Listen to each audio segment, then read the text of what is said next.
Before you go. Oh god, where is this going?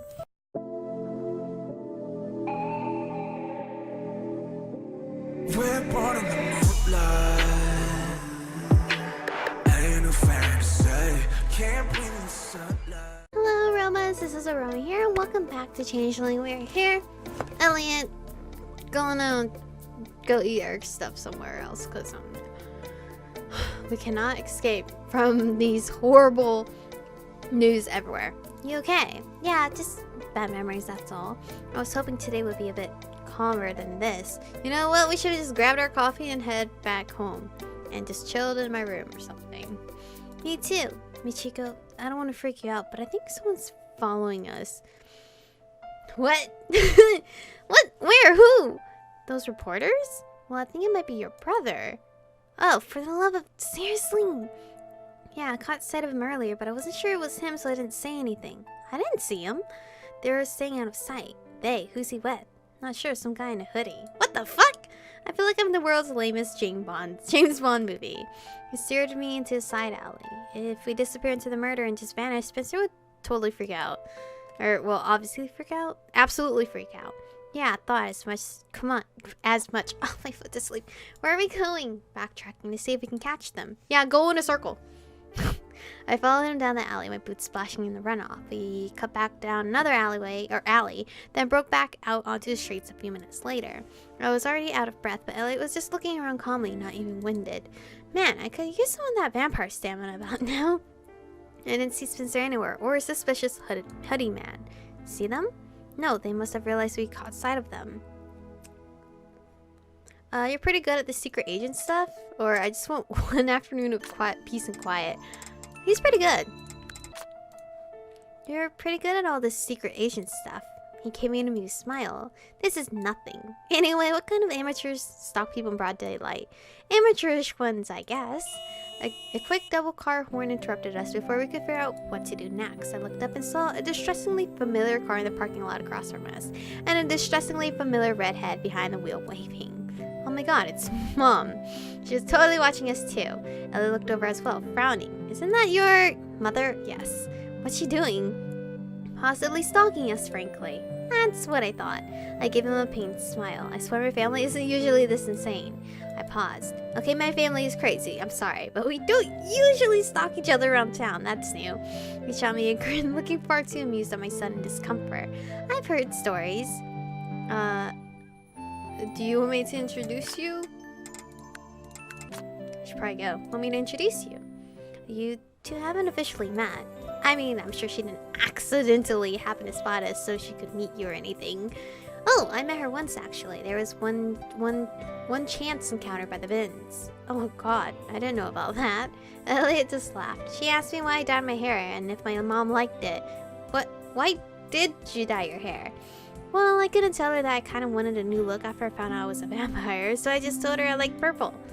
Yeah, probably the best answer. She told me I should dye it green next time, then asked me about my contacts. Sounds like Mom. Anyway, I think maybe today I'll just let you go. I feel like I need to prepare myself for an official introduction to any of your family members. I just laughed. I wanted to tell them my family wasn't really that bad, but my brother was stalking us around town. My mother was apparently also stalking us for different reasons, yes, but they were very clearly that bad.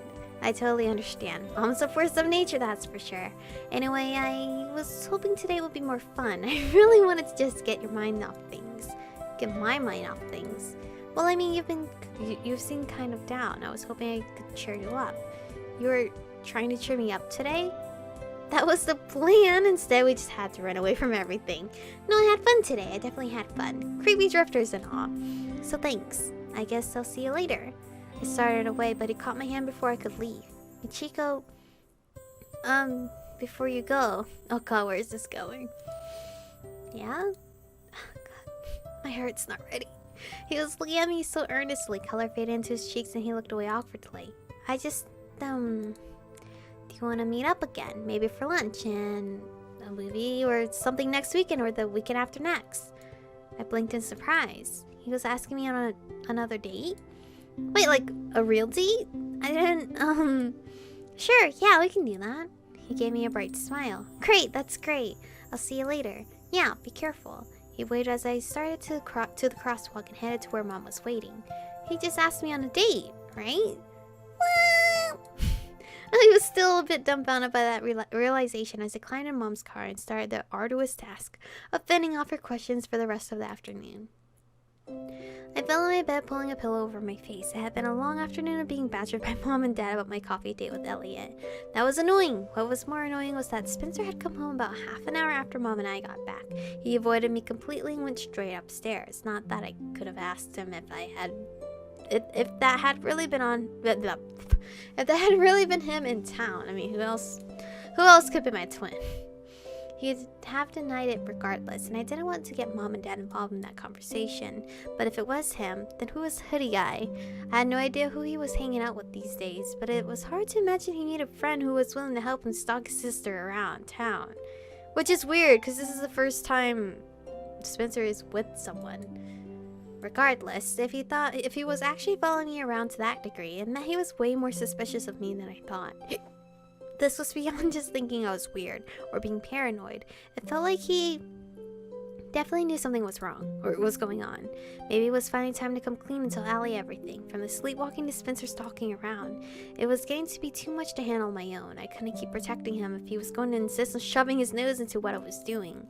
I rolled over and stared at the fading light outside. Today hadn't gone as planned at all. It felt like nothing was going as planned these days. I hated it. Have to find it. Oh, fuck, I'm out here again! October 24th. I awoke with a start. The half-formed thought still lingering in my mind. Have to find what? As the remnants of sleep faded, I realized I was in the woods. A cold breeze swept over me and I shivered as my heart rose to my throat. Where was I? Oh no. There were no lights peeking through the trees this time. No matter which way I looked, it was just darkness. I had to be quite a distance from the houses. But without the lights to guide me, I had no way of knowing how to get back. And it doesn't help that all vampires are on a curfew now. The only help I have left is Danny. Or myself. I rubbed my frozen fingers, or Brenna. Haven't seen her in a while. I rubbed frozen fingers along my arms, trying to stem my tears to warm myself up and calm myself down. You cannot panic. I told myself that, but I'd really never been good at listening to myself. Thoughts of those two high schoolers lurked at the edges of my mind, and one of them had been found dead. No. I shoved those thoughts away as best as I could. I couldn't let myself go down that road. I'd just end up in hysterics, and that was definitely not going to help me get back.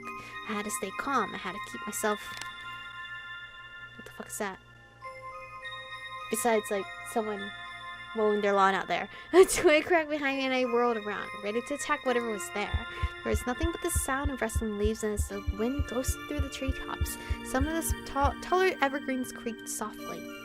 I set a hand on my chest, feeling my heart to slow down a bit. I'd never felt unsafe in the forest, even at night, but the knowledge of what had been happening the last couple of weeks was really weighing on me. I backed myself against a large tree trunk and crouched down as I tried to work out exactly what to do. I had to get back. But how? I heard more twigs crackling somewhere behind me, and to the left I thought I heard a snuffling sound, then a growl. I jumped to my feet and staggered away from the tree. Oh god.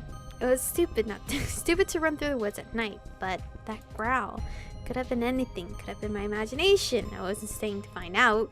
I didn't run long. I couldn't. Without shoes, it was agony. I stopped leaning against a tree and looking around fearfully. Then I saw a light?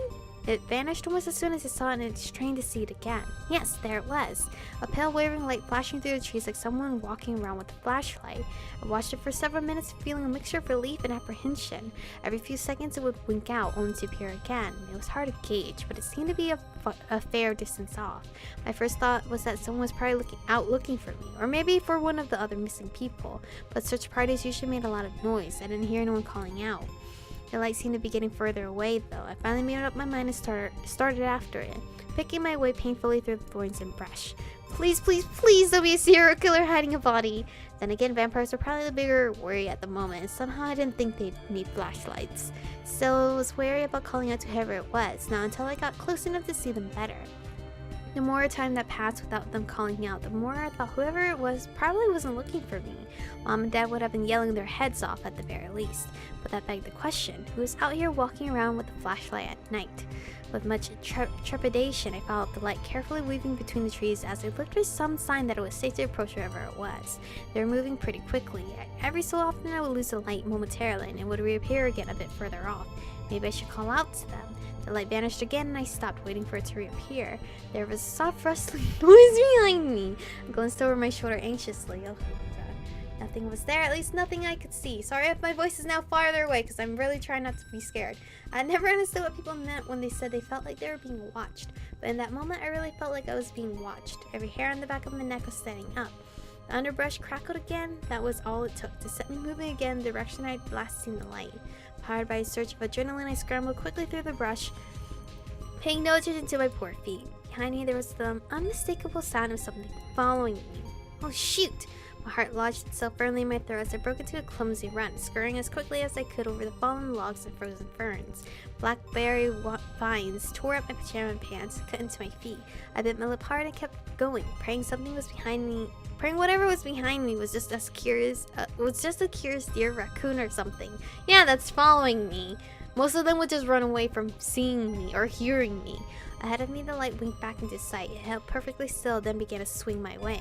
I started to call out to them, but something cold clamped over my mouth. Please no! Cover my mouth. I let out a muffled scream as who or whatever it was wrapped an arm around me and yanked me down into the brush and behind a large tree. I squirmed violently, trying to tear the hand away. Michiko, it's me. Who are you? Oh, Elliot, what the fuck are you doing? Elliot, why are you following me? Who was the person with the light then? Wait, I'm so confused. Why were you growling? At the sound of that frantic whisper, I whipped my head around and found myself staring into a familiar pair of pale green eyes. Elliot! I stared at him in shock, trying to will my heart to slow down. Why hadn't he said anything or called out instead of just grabbing me like a freaking forest kidnapper? Shh! Still holding on to me, he shrank back against the tree as the flashlight wielder closed in on our location. Oh my god, who is this? He wrapped both arms around me and pulled me in as close as possible as if trying to minimize our size, or maybe just to cover my body with his. He was, as usual, wearing mostly black. Okay. The sounds of footsteps were growing closer. I had no idea why we needed to stay hidden, but I tried to breathe through my mouth as quietly as possible. Though it was difficult to breathe at all, with my face sort of unpleasantly squashed into his chest and the tab of the hoodie zipper trying to force its way up my nose. The footsteps were kneeling on top of us. Elliot held very, very still and I followed suit. Then they passed it by apparently without spotting us. I still couldn't see anything at all, but I heard the footsteps slowly fade. What the fuck? We're not gonna demand anything! We're gonna wait for him. I wanted to know what was going on, but I just held myself still and continued breathing through my mouth. Elliot was acting like we had to hide from whoever that was. I wasn't going to argue. Annoying as it was, he probably knew better than I did. I stayed silent and tried to just move as close as I could for warmth, ignore the tree root digging into my backside. It was tempting to just slide my poor cold hands under his hoodies. I somehow got the impression he might misunderstand that gesture, but damn, I was cold. And I wasn't in a position that would let me easily just slip my hands in his pocket without some potentially unfortunate groping. Oh, okay. I finally gave in and sort of bundled my hands into the waistband of his hoodie, rolling it up so they were completely covered. He stared down at me, startled. What? Cold. Oh, hang on. He quickly ripped his hoodie off and wrapped it into me. Hello? I took it gratefully, teeth chattering. Sorry about that. I forgot you were, Who was that? I'm not really sure. Definitely not someone that should be out here, I don't think. What are you doing out here? I thought you were removed from the prep teams or whatever. Don't tell me you were looking for me. No, unfortunately I have been keeping a lookout for you to keep you from leaving your house, but... What? Well, something caught my attention and I wandered off. What does that mean? What caught your attention? I sighed inwardly as he rather obviously hesitated. More secrets. I thought I saw someone walking around. I thought it might be the killer. What? So you're gonna confront the killer? And you decided to check it out by yourself. Are you stupid? No, I mean, I just wasn't trying to be stupid. The tone of his voice made me immediately regret my choice of words. I'm sorry. I shouldn't have said it that way. I'm just scared. I woke up alone, then heard something chasing me. I'm sorry. I was worried if I called out, that person would hear and find us. Then you started running toward them, and I didn't know what else to do. I understand. I'm just cold and cranky. Please ignore me. No, you have a right to be cranky. And cold. Come on. I'll get you back home. He stood up and offered his hand. I stood as well, wincing as I once again had to put weight on my poor frozen feet. You don't think you should tail whoever that is and see what they're up to? I think getting you back home is more important. Besides, I'm not alone out here. Oh? I saw his eyes flicker as he looked away. More hesitation. Mark's out here too. Somewhere. Mark is? Why were he and Elliot together? I thought they hated each other. Why would we doubt him? I'm pretty sure they're both wanting to help the case, but they're being told not to. But they're doing it anyway. Believe him. Still, stranger things had happened. I mean, I witnessed them. But did that mean he and Mark were actually looking for the killer on their own or something? Elliot made it sound like he'd seen someone by chance, but if Mark was with them, that kind of implied that his being out here was planned. That would definitely explain Elliot's reluctance to tell me what was really going on. So where's Mark now? Well, I saw the person with the flashlight and told Mark I'd follow them. He's still hunting around somewhere, you know, for evidence and things. I see. Any luck on that?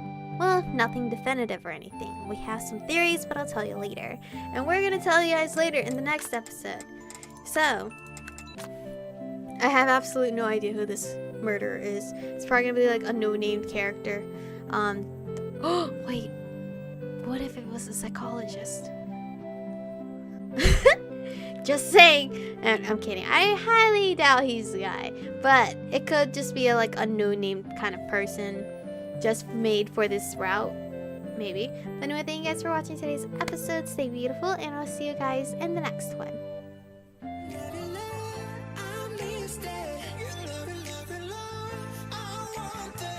Touch it,